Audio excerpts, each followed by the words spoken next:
La pregunta, ¿qué pasaría si el dólar dejara de ser la moneda de reserva mundial? Suena a ciencia ficción económica, pero no lo es. Es una de esas preguntas que incomodan porque obligan a mirar cómo funciona de verdad el sistema. Y antes de empezar, aclaro algo importante. Que algo se cuestione no significa que vaya a pasar mañana, pero entender qué implicaría te da una ventaja enorme para leer el mundo con otros ojos. Vamos al grano. El dólar es la moneda de reserva porque el resto del mundo confía en él. No porque sea bonito ni porque tenga héroes en los billetes, sino porque durante décadas ha sido estable, líquido y aceptado casi en cualquier sitio. Países, bancos centrales, empresas y mercados lo usan como referencia para comerciar, ahorrar, endeudarse y fijar precios. En resumen, el dólar es el idioma común del dinero global. Ahora imagina que poco a poco esa confianza empieza a erosionarse. No de golpe, no con un botón rojo, sino lentamente. Algunos países usan más otras monedas para comerciar.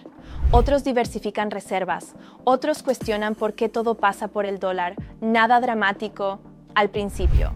Pero el sistema empieza a cambiar. La primera consecuencia sería para Estados Unidos. Tener la moneda de reserva es un privilegio enorme.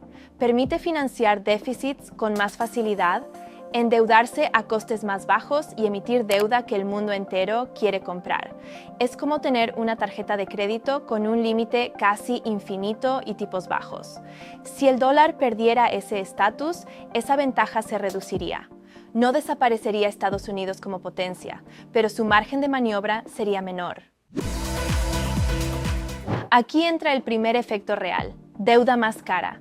Si el mundo ya no necesita tantos dólares, exigiría mayores intereses para prestar. Eso significa que financiar el Estado costaría más. Y cuando financiar al Estado cuesta más, algo tiene que ajustarse. Impuestos, gasto o inflación. Spoiler, normalmente un poco de todo. Segundo efecto, inflación más persistente. Parte de la fortaleza del dólar viene de que el resto del mundo lo demanda. Si esa demanda cae, emitir dólares tendría más impacto interno. No es que de repente todo se dispare, pero el colchón se reduce. Es como perder un amortiguador. Cada bache se nota más. Ahora, salgamos de Estados Unidos y miremos el resto del mundo. Muchísimos países tienen deudas denominadas en dólares. Empresas también. Si el sistema cambia, la transición sería delicada.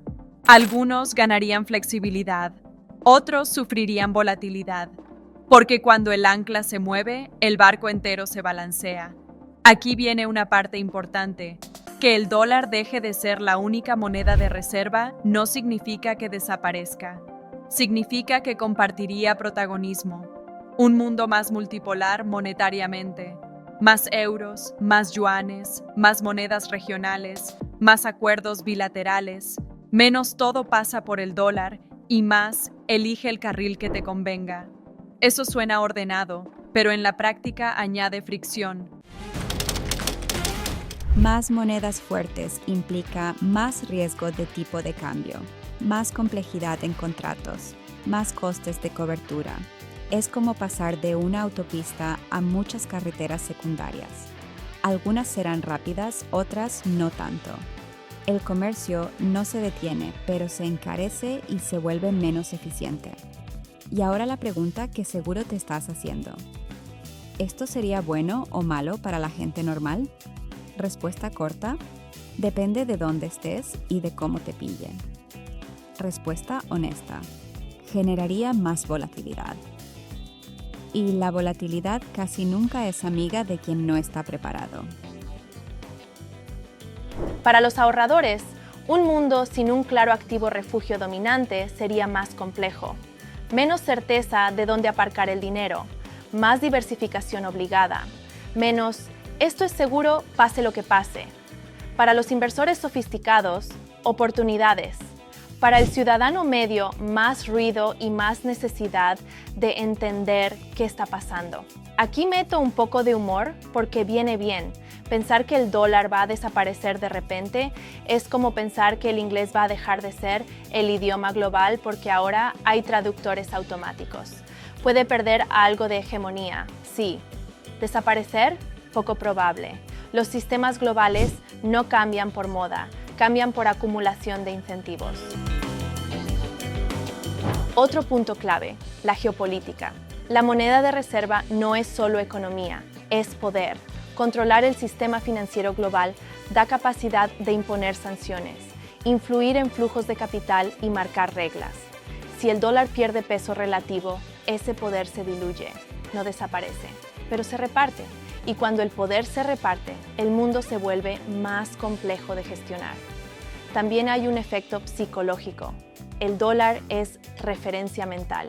Mucha gente mide riqueza, precios y estabilidad en dólares, incluso viviendo en otro país. Cambiar eso lleva tiempo, mucho. La confianza monetaria no se traslada como una app nueva. Se construye durante décadas y se pierde despacio, si se pierde. Entonces, ¿es realista pensar en un mundo sin el dólar como moneda de reserva?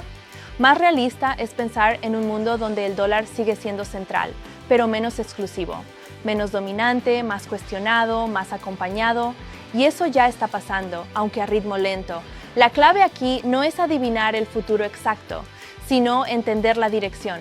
Menos dependencia de un solo centro, más bloques, más acuerdos regionales, más competencia monetaria. Y eso, para bien o para mal, significa más incertidumbre. ¿Y qué significa esto para ti a nivel personal?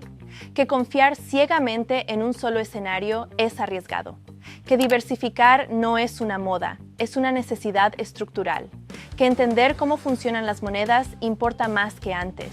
Y que los grandes cambios monetarios no arruinan a todo el mundo, pero sí castigan a quienes no los entienden. El dólar no va a caer mañana, pero el mundo ya no gira tan cómodamente alrededor de un solo eje. Y cuando ese eje se mueve, aunque sea un poco, todo lo demás se ajusta. La pregunta no es si el sistema cambiará. La pregunta es quién estará preparado cuando lo haga. Porque en economía global, como en la vida, los cambios importantes casi nunca llegan con sirenas. Llegan despacio. Y cuando te das cuenta, ya están aquí.